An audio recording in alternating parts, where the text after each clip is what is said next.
Assalamualaikum warahmatullahi wabarakatuh.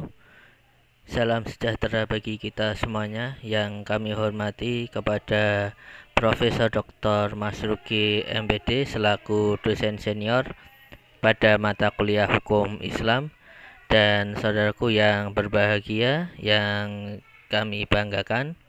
Puji syukur kehadirat Allah SWT. Pada kesempatan yang berbahagia ini kita bisa dipertemukan kembali melalui mata kuliah kita yaitu Hukum Islam, dan kita sudah masuk kepada pembahasan tentang hukum pidana Islam. Saudaraku yang berbahagia, pada pembahasan kali ini kita akan masuk lebih spesifik di dalam pembahasan pada mata kuliah Hukum Islam, yaitu adalah hukum pidana Islam. Kalau kita bisa memberikan gambaran secara sederhana bahwasanya namanya hukum Islam sama seperti dengan hukum-hukum yang berlaku di negara kita atau yang kita sebut dengan hukum positif negara Indonesia yang berlaku di negara kita. Tentu saja indikator dari hukum adalah pertama adanya perintah, yang kedua adanya sanksi.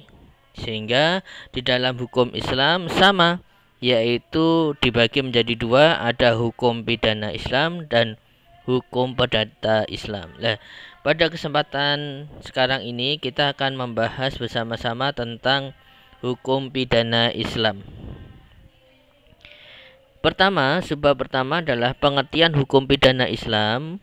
Hukum pidana Islam merupakan terjemahan dari kata fikih jinayah.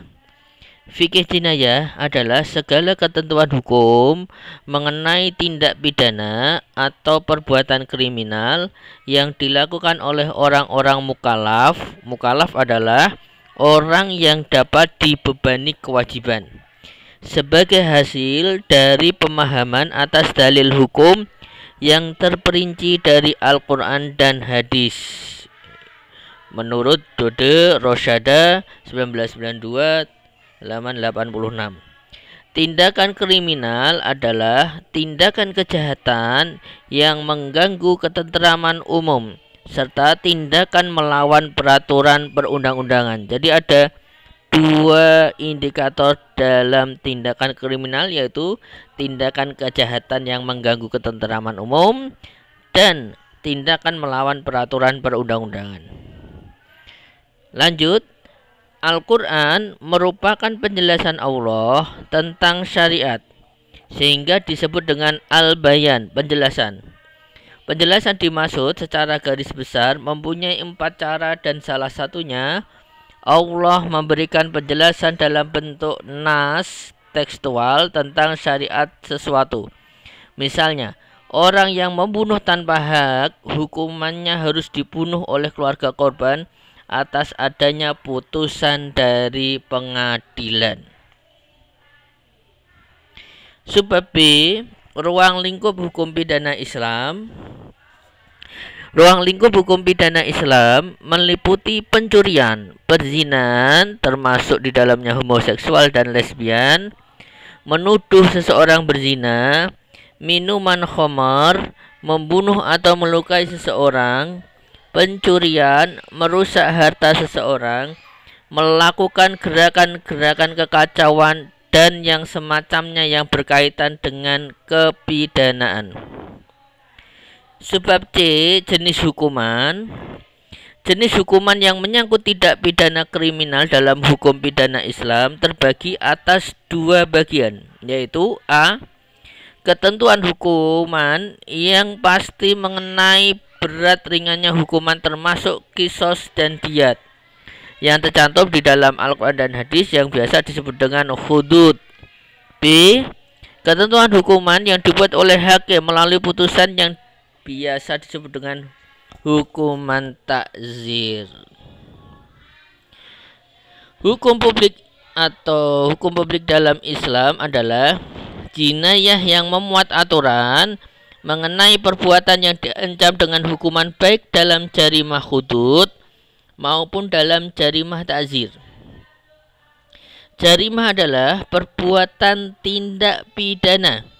Jarimah hudud adalah perbuatan pidana yang mempunyai bentuk dan batas hukumannya di dalam Al-Quran dan Sunnah Nabi Muhammad SAW. Kita masuk pada subbab D, yaitu tujuan hukum pidana Islam.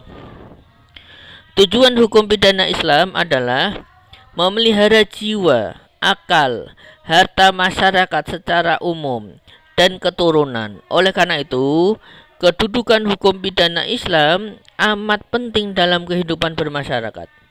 Sebab 4 dari tujuan syariat dapat dicapai dengan menaati ketentuan hukum pidana Islam, dan 2 di antaranya bertautan dengan ketentuan hukum perdata Islam, yaitu harta dan keturunan, sementara akal dan jiwa semata-mata dipelihara oleh ketentuan hukum pidana Islam.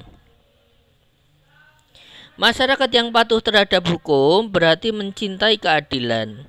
Hal ini berdasarkan dalil hukum yang bersumber dari Al-Quran, surat An-Nisa ayat 4. Surat An-Nisa, surat keempat ayat 65, yang artinya, maka demi Tuhanmu, mereka pada hakikatnya tidak beriman hingga mereka menjadikan kamu hakim dalam perkara yang mereka perselisihkan. Kemudian mereka tidak merasa keberatan dalam hati mereka terhadap putusan yang kamu berikan, dan mereka menerima dengan sepenuhnya. Dalil hukum dari ayat Al-Quran di atas dapat diketahui dan dipahami bahwa Allah menjelaskan, walaupun ada orang-orang yang mengaku beriman tetapi pada hakikatnya tidaklah beriman selama mereka tidak mau mematuhi putusan hakim yang adil seperti putusan Nabi Muhammad SAW. Namun, bila tujuan hukum Islam itu bila dilihat dari ketetapan hukum yang dibuat oleh Allah dan Nabi Muhammad SAW, baik yang termuat di dalam Al-Quran maupun yang terdapat di dalam hadis, yaitu untuk kebahagiaan hidup manusia di akhirat kelak, dengan jelas mengambil segala yang bermanfaat dan mencegah serta menolak segala yang tidak berguna kepada kehidupan manusia.